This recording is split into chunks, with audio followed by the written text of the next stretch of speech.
नाज़रीन अस्सलाम वालेकुम। खबरनामे में आपका खैर मकदम है। सबसे पहले नजर डालते हैं सुर्खियों पर। हैदराबाद को पीने के पानी के लिए ज़ख़ीरे आब तामीर किया जाए। मल्लना सागर और कुंडा पोचम्मा ज़ख़ायर आब से पानी लाने वज़ीर आला का फैसला।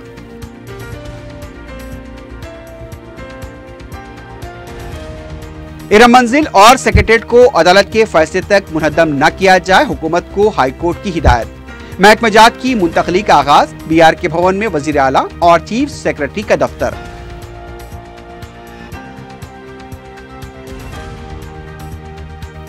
म्युनिसिपल इंतखाबात शेड्यूल के मुताबिक होंगे, इलेक्शन कमीशन का ऐलान। इंतखाबात में जल्दबाजी से काम लिया जा रहा है, कम से कम एक माह की मोहलत देने अपोजिशन का मुतालबा।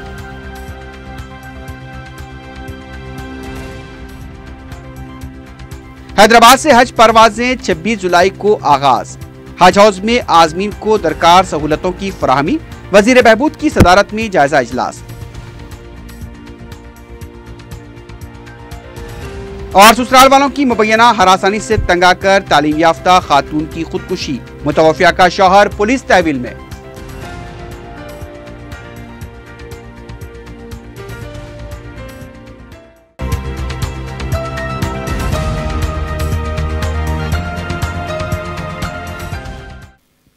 सुर्खियां आपने देखी, बढ़ते हैं खबरों की तफसील की जानिब।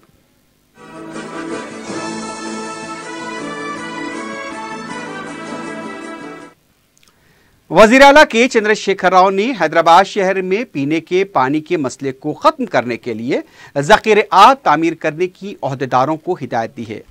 प्रगति भवन में ओहदेदारों के साथ एक इजलास मुनक्किद करते हुए वजीर आला ने कहा कि मल्लना सागर और कुंडा पोचम्मा सागर ज़ख़ीरे आब से गोदावरी के पानी को इस ज़ख़ीरे आब में मुंतकिल किया जाएगा।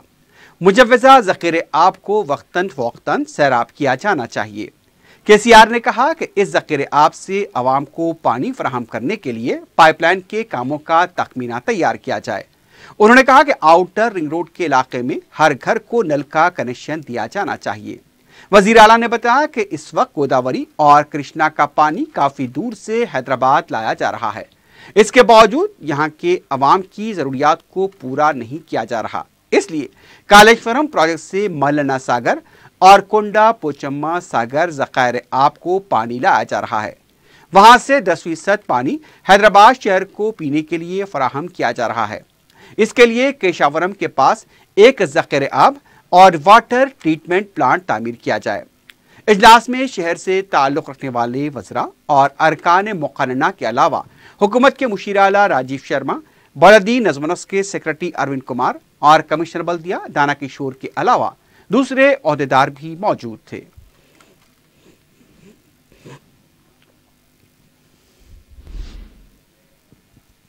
हाईकोर्ट ने हुकूमत को हिदायत दी है कि अदालत के फैसले के बगैर इरम मंजिल और सेक्रेटेरिएट को मुनहद्दम न किया जाए। हुकूमत के एडिशनल एडवोकेट जनरल ने कहा कि वो इसकी इत्तला हुकूमत को देंगे। अदालत ने अगली समाअत 4 शंबे तक मुलतवी कर दी है। सेक्रेटेरिएट और इरम मंजिल के मुनहद्दम करने के खिलाफ दरख्वास्त गुजार ने अदालत को बताया कि तक़सीम जदीद बिल 2014 के मुताबिक हैदराबाद के सरकारी इमारतों से मुताल्लिक़ फैसला लेने का अख्तियार गवर्नर के पास है। 100 साल से ज्यादा कदीम इमारत को मुनहद्दम नहीं किया जा सकता क्योंकि ये कौमी असासा होते हैं। दरख्वास्त गुजार ने कहा कि नए सेक्रेटेरिएट और असम्बली तामीर करने से अवामी रुकुमात की फजूल खर्ची के अलावा कुछ नहीं है। हुकूमत की तरफ से जवाबी हलफनामा दाखिल करने के लिए 15 दिन की मोहलत मांगी गई थी। हाईकोर्ट ने जब ये कहा कि जवाबी हलफनामा दाखिल करने तक सेक्रेटेरिएट को मुनहद्दम न किया जाए, इस पर एडवोकेट जनरल ने फौरन हलफनामा दाखिल करने की बात कही।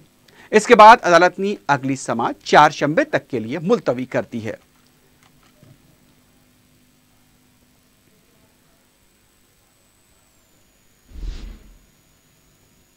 दूसरी तरफ सेक्रेटेरिएट की मुंतकली की सरगर्मियों का आगाज हो गया है।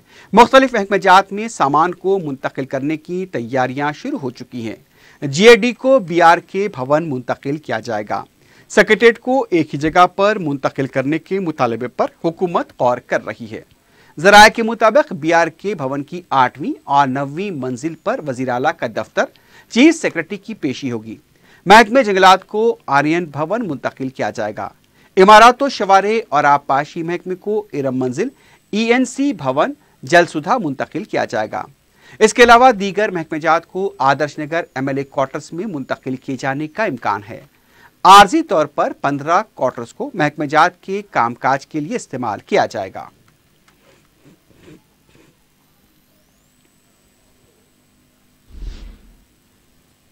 रियासती इलेक्शन कमिश्नर नागी रेड्डी ने कहा कि इंतखाबात से 15 दिन कबल एलामिया जारी किया जाएगा। उन्होंने बताया कि इंतखाबात में 50 लाख राय दहिंदे हिस्सा लेंगे। शेड्यूल के मुताबिक इंतखाबात होंगे। हर वार्ड में कितने वोटर्स हैं इसकी मालूमात के बाद ही पोलिंग मराकज के मुताबिक वोटर्स का ऐलान किया जाएगा। उनका कहना था कि बैलेट पेपर के जरिए ही इंतखाबात होंगे। 14 जुलाई को खतई वोटर लिस्ट जारी की जाएगी। 11 तारीख को अहदेदारों के साथ इजलास मुनक्किद होगा। 13 जुलाई को पोलिंग मराकज पर म्युनिसिपल कमिश्नर्स के साथ इजलास होगा। 14 जुलाई को महफूज नशीस्तों का ऐलान किया जाएगा। इसके बाद शेड्यूल जारी किया जाएगा। उन्होंने बताया कि मुसल्लिमा सियासी जमातों को उनका पार्टी निशान दिया जाएगा। दीगर पार्टियों को आम निशान दिए जाएंगे। इंतखाबात में म्युनिसिपल के लिए 2 लाख रुपए और कॉरपोरेशन में 3 लाख रुपए इंतखाबी खर्च रखने की तजवीज़ रखी गई है, लेकिन इस पर खतई फैसला होना अभी बाकी है।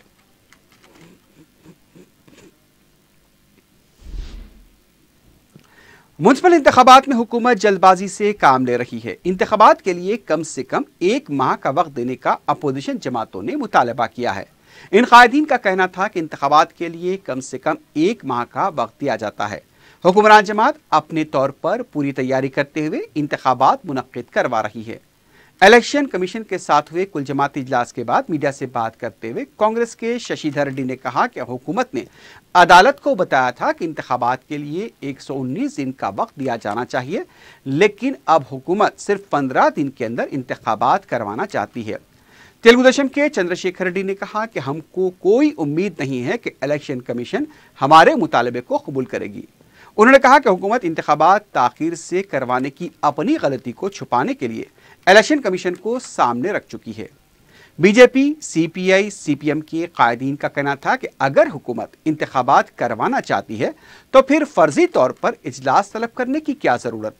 TRS के लीडर G रामचंद्र ने कहा कि अपोजिशन कायदीन तकनीकी नकायस निकालने के बजाय अवाम में जाकर इंतखाबात का सामना करें। इंतखाबात जल्द करवाने का मुतालबा करते हुए अदालत से रुजू होने वाले अब ताखीर से इंतखाबात करवाने का मुतालबा कर रहे हैं। और इलेक्शन कमीशन ने कहा था कि उसके बाद 30 दिन की जरूरत है इलेक्शन करवाने की। ये हाईकोर्ट में इस तरह का एश्योरेंस देने के बावजूद आज स्टेट गवर्नमेंट ने बहुत जल्दबाजी कर रही है इलेक्शन जल्दी करवाने में। और इसमें जो इससे पहले ऐलान किया गया था उस तारीखों में दिनों में तब्दीली कर प्रोसेस को कम करके ये जो करवाना चाह रही है, ये इस पर हमने एतराज़ किया है। और इस तरह से इलेक्शन कमीशन को जैसे सरकार कह रही इस तरह से भागदौड़ करने की ज़रूरत नहीं है। और 6 महीने की मोहलत, 6 महीने का जो टाइम है मध्य प्रदेश में है रिजर्वेशन और डिलिमिटेशन के बाद इलेक्शन से पहले 6 महीने से पहले इसको करार करना है।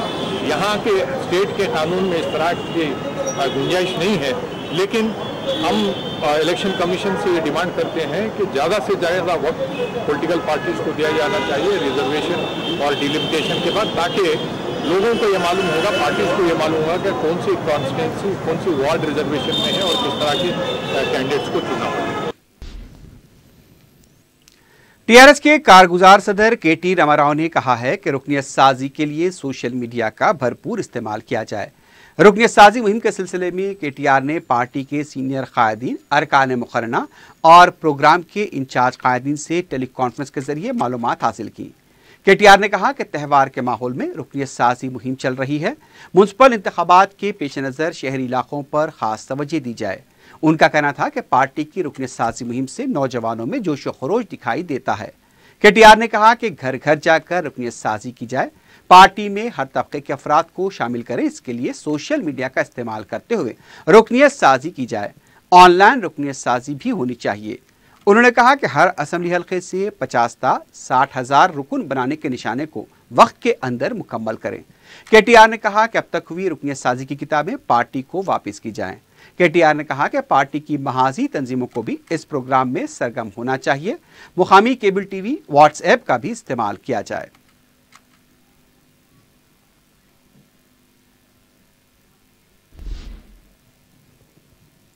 हुकूमत तेलंगाना की तरफ से आज़मीन हज की रवानगी के इंतजामात को खतियत दे दी गई है। हैदराबाद इम्बार्गेशन पॉइंट से तकरीबन 8,500 आज़मीन रवाना होंगे, जिनमें तेलंगाना, आंध्र प्रदेश के अलावा कर्नाटक व महाराष्ट्र के चंद अजला के आज़मीन शामिल होंगे। हज इंतजामात का जायजा लेने वजीर बहबूद व अक़लियती उमूर के ईश्वर की सदारत में इजलास हज हाउस में मुनक़िद हुआ। इजलास में रियासत के वजीर दाखिला मोहम्मद महमूद अली, हुकूमत के मशीर AK खां, सदरनशीन हज कमेटी मोहम्मद मसीउल्लाह खां, सदरनशीन वक्फ बोर्ड मोहम्मद सलीम, हज इंतजामात में माविन 21 महकमेजात बशमूल Air India, customs, immigration, police, GHMC, RTC, bank, Asra hospital के नुमाइंदे व आला अहदेदार इजलास में शरीक थे। हैदराबाद से हज परवाजें 26 जुलाई से 4 अगस्त तक होंगी। अलबत्ता 18 जुलाई को 420 आज़मीन पर मुश्तमिल गैर शेड्यूल परवाज का एहतमाम किया गया है। वापसी का नज़म 6 सितंबर तक 15 सितंबर रहेगा। अलबत्ता गैर शेड्यूल परवाज की वापसी 31 अगस्त को होगी। तमाम आज़मीन की रवानगी व वापसी कौमी परवाज एयर इंडिया के जरिए होगी। मेडिकल, हेल्थ व टीका अंदाजी असरा हॉस्पिटल को दी गई है। हज हाउस में आज़मीन के तवक्कुफ, इमिग्रेशन, ज़ेर मुबादला, सामान की तनखी व एयरपोर्ट मुंतकली के कामों को मंजूरी दी गई है। हैदराबाद के राजीव गांधी इंटरनेशनल एयरपोर्ट पर आज़मीन व हाजियों के लिए खुसूसी इंतजामात किए गए हैं। एयर इंडिया आब जमजम को एयरपोर्ट मुंतकिल करेगा। हर हाजी को जमजम का 1 कैन दिया जाएगा।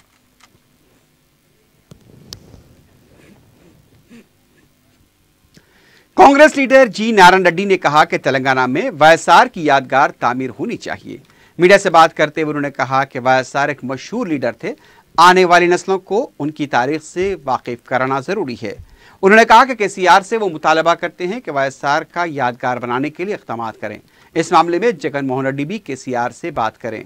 उन्होंने ये भी कहा कि YS राजशेखर रेड्डी कांग्रेस के लीडर हैं, अगर कोई इस बात को नहीं मानता है तो वो उनकी शख्सी राय होगी।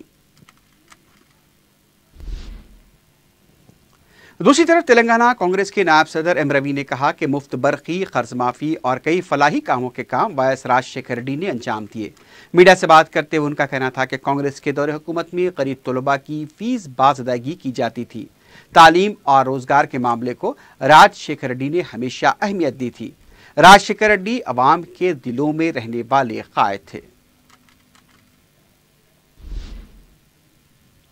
रुकन असम्बली याकूतपुरा सैयद अहमद पाशा कादरी ने मगलपुरा डिवीजन के मुख्तलिफ इलाकों का दौरा करते हुए अवामी मसाइल का जायजा लिया।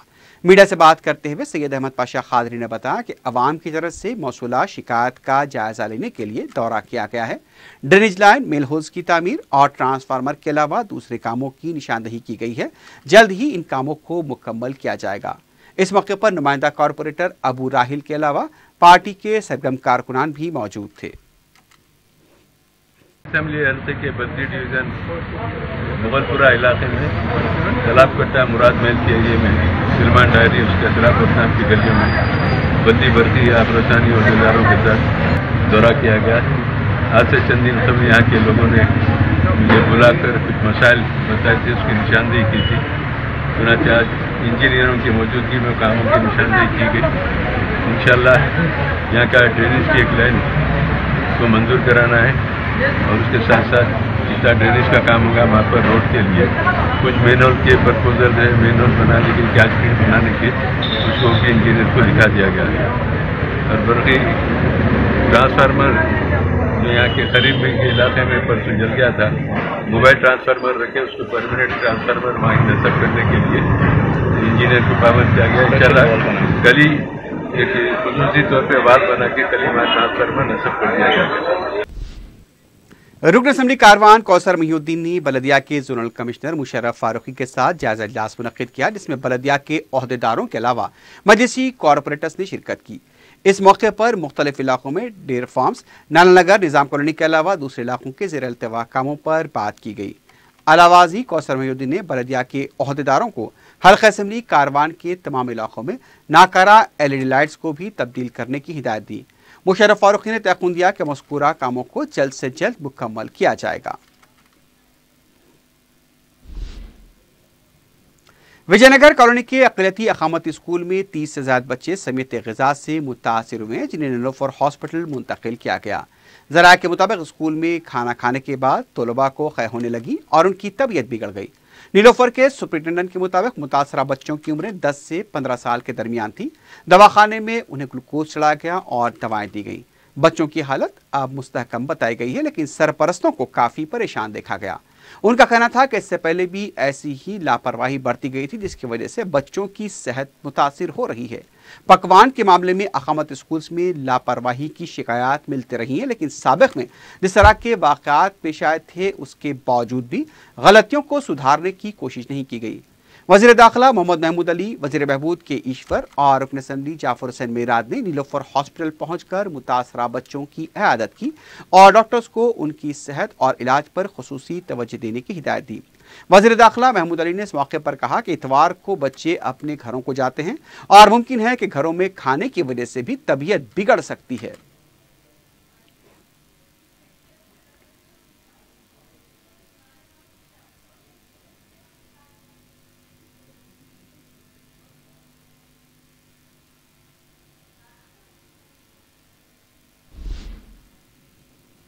कांग्रेस पार्टी और यूथ कांग्रेस के कायदीन ने बीजेपी के राज्यसभा के रुकन सुब्रमण्यम स्वामी का अलामती पुतला नजरातिश किया। राहुल गांधी पर कोकीन के इस्तेमाल का इल्जाम लगाने वाले बीजेपी लीडर के खिलाफ एबिट्स पुलिस स्टेशन में शिकायत दर्ज कराई गई है। इस मौके पर कांग्रेस कायदीन ने कहा कि बीजेपी निचली सियासत पर उतर आई है। अगर बीजेपी उसूलों वाली पार्टी है तो सुब्रमण्यम स्वामी के खिलाफ कार्रवाई करे।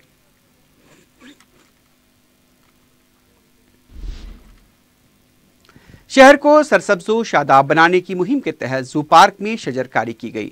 डेल कंपनी और जू पार्क अमले ने मुश्तरका तौर पर जू पार्क के मुख्तलिफ मकामात पर 300 से ज्यादा पौधे लगाए। इस मौके पर पौधों की जरूरत और इफादियत पर भी तफसीली रोशनी डाली गई।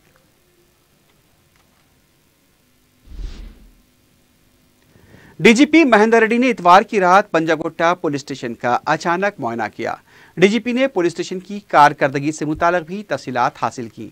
इसके अलावा उन्होंने ताजिर राम प्रसाद के कत्ल तहकीकात की पेशरफ के बारे में भी मालूमात हासिल की। डीजीपी ने पुलिस पेट्रोलिंग के अलावा तलाशी मुहिम के बारे में भी ओहदेदारों को जरूरी हिदायत दी और चंद मकामात पर उन्होंने तलाशी मुहिम के दौरान भी पुलिस की कारकर्दगी और उनके इंतजामात का जायजा लिया।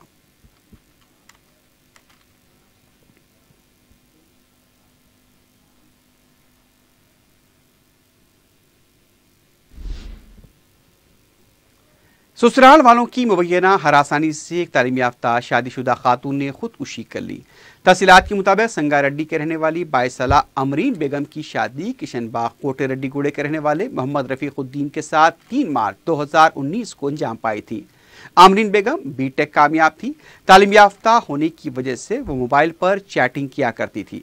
उसकी चैटिंग से रफीकुद्दीन और उनके अफराद खाना व अमरीन बेगम पर शक करने लगे, जिस पर लोगों ने अमरीन बेगम को हरासा करना शुरू किया। अमरीन बेगम ने इतवार की रात के औकात में छत से लटक कर फांसी ले ली।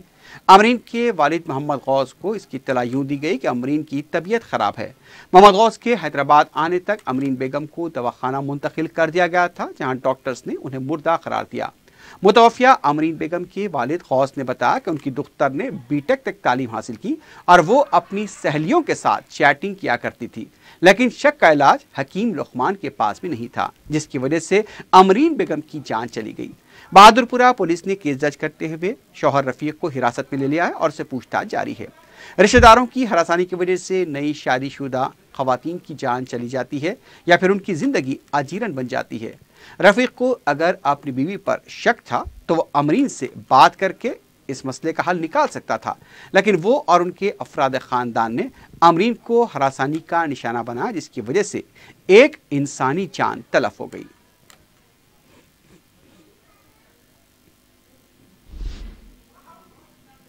राजेंद्र नगर में हुए दिलखराज सड़क हादसे में 22 साला नौजवान हलाक हो गया। महलूक की शिनाख्त मुस्तैदपुरे के साकिन मोहम्मद खदीर की हैसियत से की गई है। बताया गया कि लापरवाही से कार चलाने वाले ड्राइवर ने बाइक पर जा रहे खदीर को टक्कर दे दी थी। पुलिस ने केस दर्ज किया है, मजीद तहकीकात जारी हैं।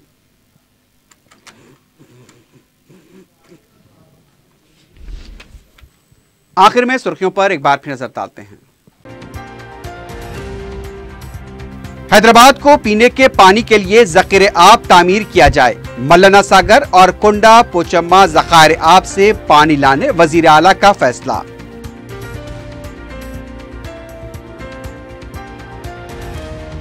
इरम मंजिल और सेक्रेटरीट को अदालत के फैसले तक मुनहदम न किया जाए, हुकूमत को हाई कोर्ट की हिदायत। महकमा जात की मुंतकली का आगाज, BRK भवन में वज़ीर आला और चीफ सेक्रेटरी का दफ्तर।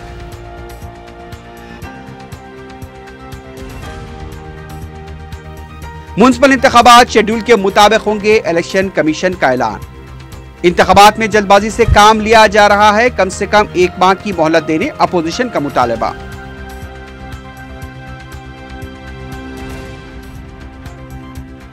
हैदराबाद से हज परवाजें 26 जुलाई को आगाज। हज हाउस में आजमीन को दरकार सहूलतों की फराहमी, वजीर बहबूद की सदारत में जायजा इजलास। और ससुराल वालों की मुबैना हरासानी से तंग आकर तालीम याफ्ता खातून की खुदकुशी, मुतवफ़िया का शौहर पुलिस तहवील में।